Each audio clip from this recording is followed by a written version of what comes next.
তোমাকে একটা প্রশ্ন করব। না না না না, প্রশ্ন করো না। কারণ তুমি যতবার প্রশ্ন করো ততবার আমাদের ঝামেলা হয়ে যায়। না রে বাবা, ঝামেলা হবে না। এই প্রশ্নের উত্তরটা যদি তুমি দিতে পারো তাহলে আমাদের সম্পর্কটা আরো মজবুত হয়ে যাবে। তাই নাকি? হ্যাঁ। ঠিক আছে, তাহলে প্রশ্ন করো। বলো তো, তুমি পৃথিবীর সব থেকে বেশি ভয় কাকে পাও? তোমাকে।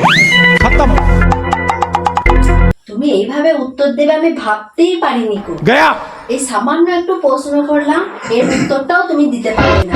কোন মাটি দিয়ে তৈরি তুমি কি জানি বাবা। কেন, কি হলো? তুমি আমাকে প্রশ্নটা করো। তুমি পৃথিবীতে সব থেকে বেশি ভয় পাও কিসে? তোমাকে হারানোর ভয়। Bye bye. আর বলছে আমাদের মধ্যে ঝগড়া হয়ে যাবে, একটা সামান্য Sorry, উত্তর sorry, দিতে sorry, পারছে sorry, না। Good bye. সরি, ভুল হয়ে গিয়েছে। টাটা। ওই জন্যই আমি প্রশ্নের উত্তর দিতে চাইছিলাম না, জানি আমি দিলেই ফেঁসে যাবো। বাবা মর গয়া রে তু।